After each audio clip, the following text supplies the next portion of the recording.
Morning, all. All right, so some news of the day for all you fine people on the internet for your Friday, February the 7th. So we have games tonight, games Saturday, and then, of course, Sunday. Two games on Sunday. I won't be home for those games on Sunday, however. We'll be on the road. We are heading down to California on Sunday. So the review for the Sunday games will be after I arrive in California. We'll just like a quick recap. I'm not planning on taking the computer and all this setup either, so I'll just be taking my phone down. So doing videos from my phone for that week, which I've done before. Anyways, let's go ahead and jump in with the news of the day. Quinn Hughes. So he may play Saturday. They haven't decided whether or not he's going to play. And they're saying that the Four Nations participation's his call. So if he sits out Saturday because he can't play, but he says, I think I'm well enough for Four Nations, he'll go off and play in Four Nations, which does make me somewhat nervous. People keep saying that, it'll be a no-hitter like the All-Star game. Not really. When we do the World Cup in 2016 wasn't intense playoff action. They're still hitting. So I do have some injury concerns with some of these guys who are going to go and play.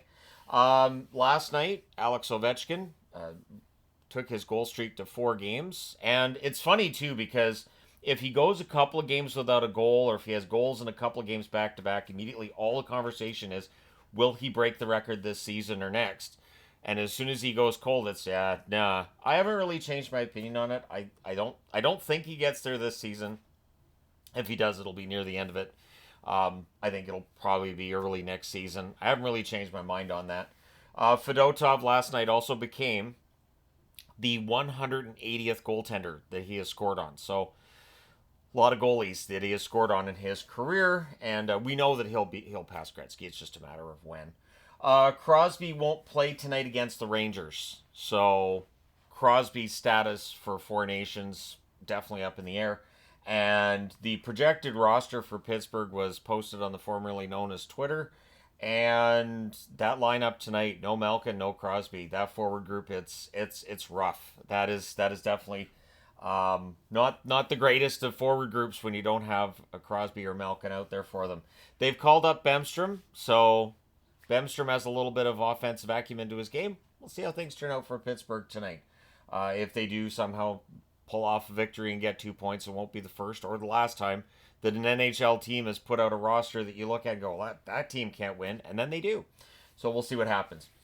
Mitch Marner reached a milestone of his own last night. He reached 500 assists in that game against the Seattle Kraken. So Marner with 500 assists, and still we don't know what's going to happen with Marner come July the 1st, because he is an unrestricted free agent this summer.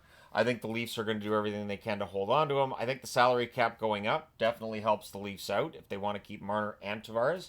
But we'll see which way they go with that, and whether or not Marner's still a member of the Leafs come, again, this July.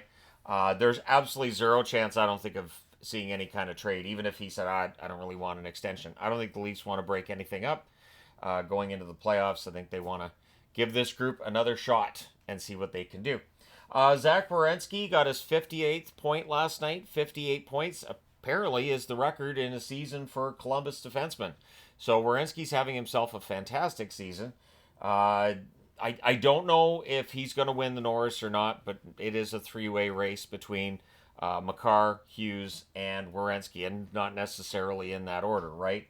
Makar last night hits the 20-goal mark, and he's I think they said the 8th defenseman in NHL history to reach 20 goals 3 times in his first 6 seasons. And he's the first one to do it 3 times before age 27 since Brian Leetch. So as much as there's people who don't like Cale Makar's game and put down the defensive side of his game, he's in some record books. And for Werenski to be mentioned in the same breath as guys like Hughes and Makar shows just what a great year he is having for a Columbus team that really, really hopes to defy expectations and finish above the playoff line. All right, getting into tonight's preview. 5 games tonight in the National Hockey League, one starting at 7 o'clock Eastern, 4 o'clock Pacific, one an hour later, one and a half an hour later, half an hour later, and an hour and a half after that. So what I've been trying to do is, because every time I go on vacation, I pre-record videos. I've been trying to find time to pre-record videos. It's been a challenge this week. There should be some time tonight for me to be able to do that, as well as, of course, between now and tonight's games. 7 Eastern, 4 Pacific start between the Pittsburgh Penguins, who, as I mentioned, are kind of the walking wounded at this point. They're in against the New York Rangers. Pittsburgh 22, 24, and 9 overall. They're 4, 5, and 1 in their last 10. The New York Rangers 26, 23, and 4 overall. They're 6, 3, and 1 in their last 10.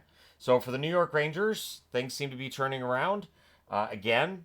So they had that 10-game point streak. They started losing. They get JT Miller in that trade. Now it seems like things are turning around again. Very up and down season for the New York Rangers. Who knows where that ends? 8 Eastern, 5 Pacific start between the New York Islanders and the Winnipeg Jets. Both of these teams are 8-2 over their last 10. They're both playing very well, and they're both stingy defensively. The New York Islanders 25, 21, and 7 with that 8-2 record over their last 10. Winnipeg 38, 14, and 3 with their 8-2 record over their last 10. The Winnipeg Jets basically looking to run away and hide with the crown as the best team in the West this season. I don't know if they're going to end up, passing and staying ahead of Washington for that number 1 spot overall. That's going to be the interesting thing because, of course, nobody wants the President's Trophy.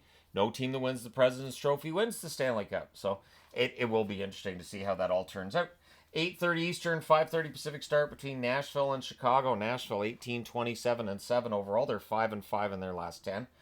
Chicago 16, 31, and 6 overall. They're 2, 4, and 4 in their last 10. So they've won 2 out of their last 10, but they've only lost 4 in regulation over their last 10. And Nashville's not very good on the road. So that one's basically a somebody has to win kind of game.